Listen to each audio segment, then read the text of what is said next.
Hello guys, we have a problem again. I have a problem again. This EC is window type. This window type EC long ampere. Okay. There is the same leak. There is a leak oil spill here. Okay. As you can see, leak. So this is lack of freon. So we need to pull up. Leak test this one. But there is no. We need charging line. This is the compressor. This is reciprocating. This compressor. Scope lang. Rotation.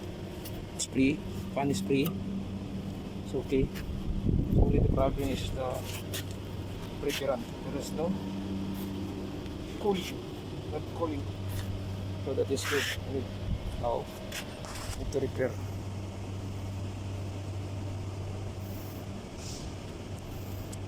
I'm using freon, nitrogen, oxygen and acetylene. Good. Okay. Have a tools here. So try to first clean. First cleaning. First move is to cleaning.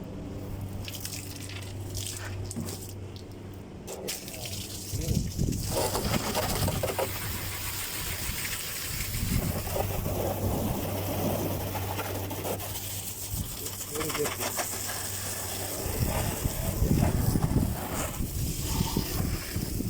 So there is our here.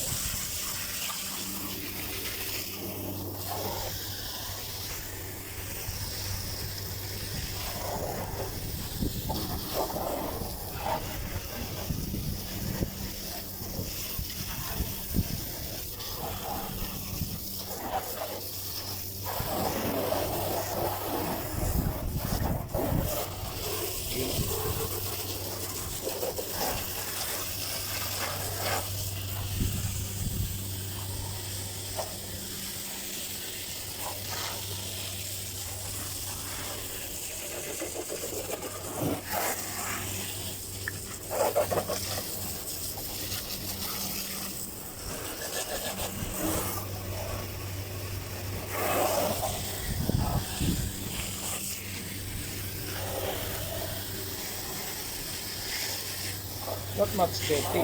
Not much dirty. Very dirty. Dirty.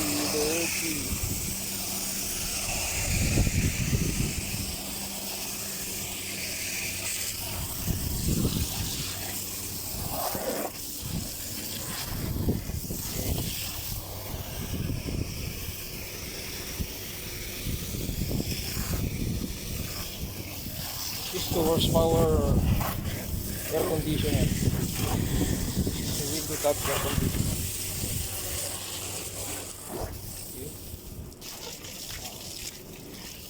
Okay. Water. Hello guys, this is our tutorial. I have tools for air conditioning and refrigeration. We need soap, we need igniter, we need solder lead. This is a copper rod for solder. We have a screwdriver, flat screwdriver, positive and negative. We have long nose, we have tube cutter, we have gauge manifolds, and all this. You have charging bulb. So the problem is there is a leak. This one, there is a leak. So we need to find out the leak, and we can make it the charging line here. So you will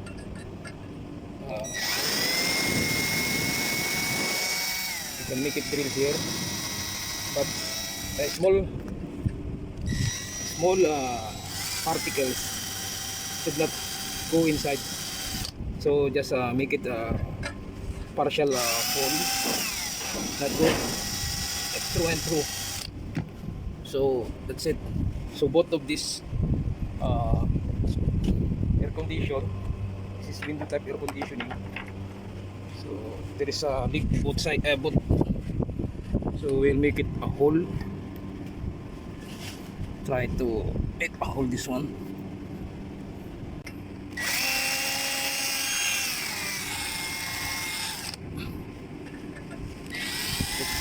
Will not go the small. So because this one, I'll try to make a hole for this one. I put the charging line here, charging line, just like this, and we charge freon, we charge nitrogen, but be careful because it cannot.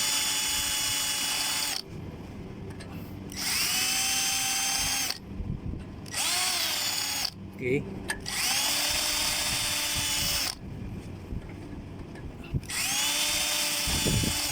Okay.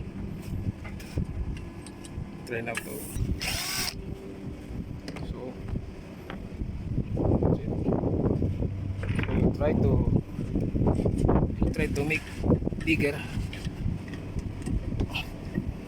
going in this.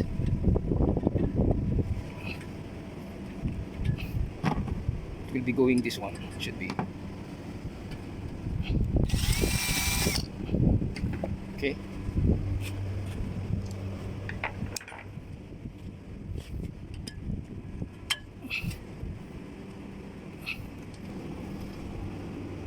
So now it's going. So then we'll try to weld this one. So another one we need again to this one. Okay, we put here.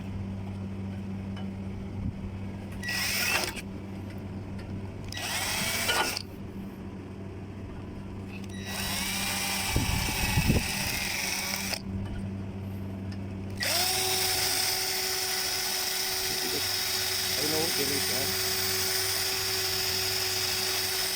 pressure. There is a pressure.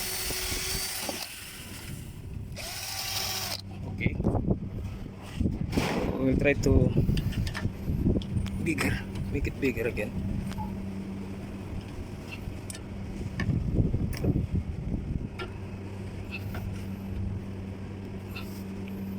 This is the suction line.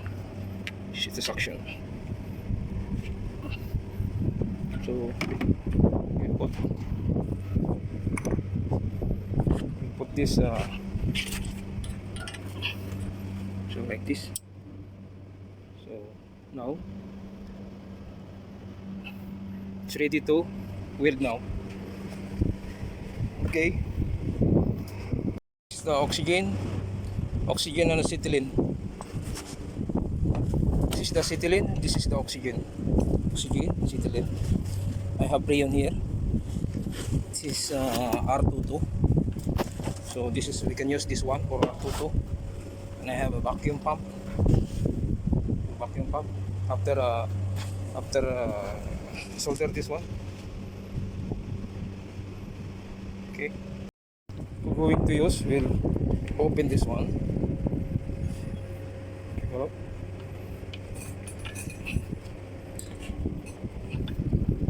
Okay.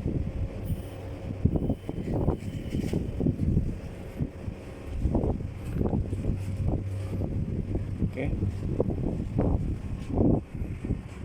So we're going out to solder this one.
So both is having bulb, charging bulb. See.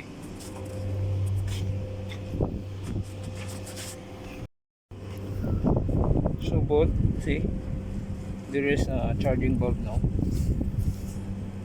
It's hot.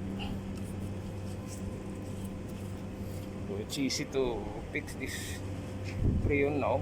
So we can I can use this fuse manifold.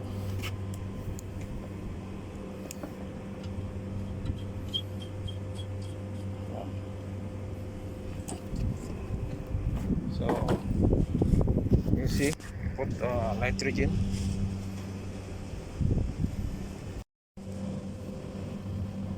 So now I saw the leak.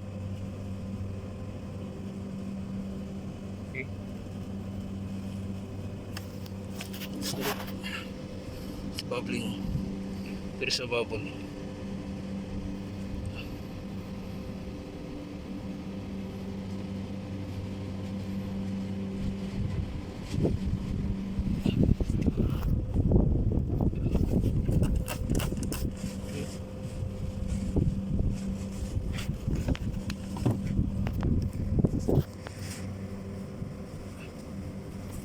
Only one. Only one is the other one. Oh, here's the leak also.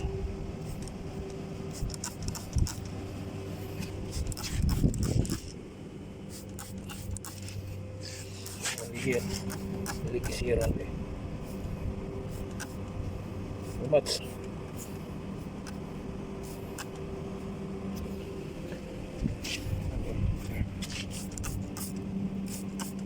Okay, this one. The leak. Okay. Now I know.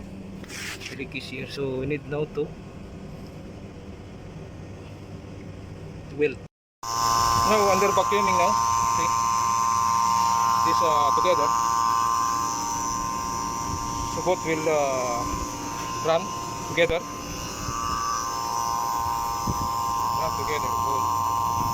So now it's see? Vacuuming.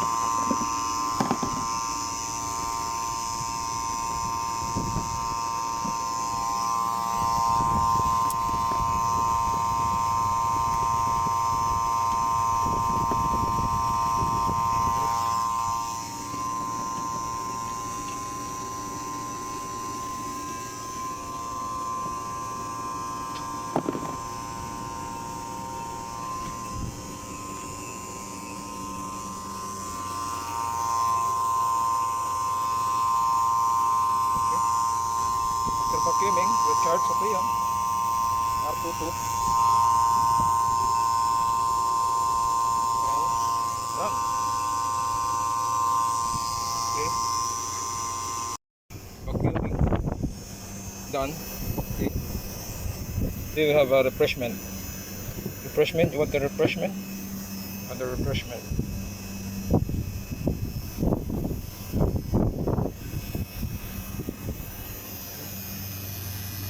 Maybe finish now. Vacuuming now? Oh, it's vacuuming now. Vacuuming done. We'll try to start now. Charge freon. Start.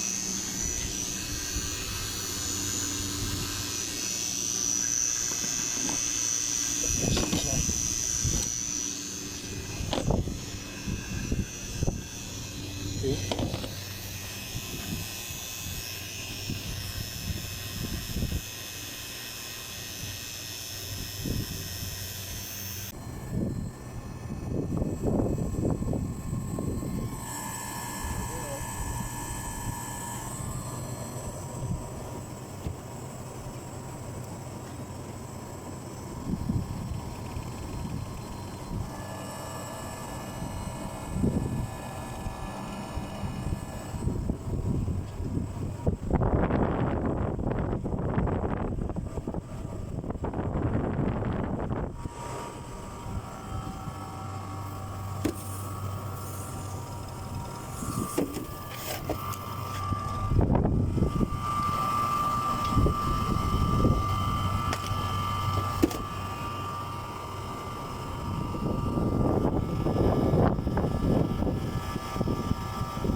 Kailangan until complete the amperes is 13.5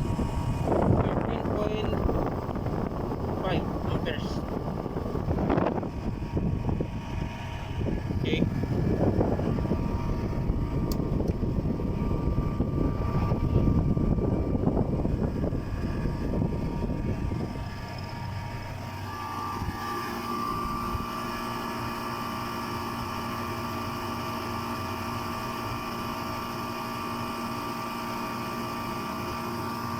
Nice.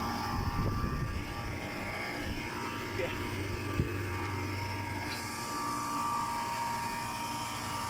It's working now. So now it's good. So see you next video. Don't forget to subscribe, likes, and shares my channel. Bye bye. Now I'm complete fixing that. Done. Good. This one's working. Okay. So now it's 4. It's working. All is calling. Okay.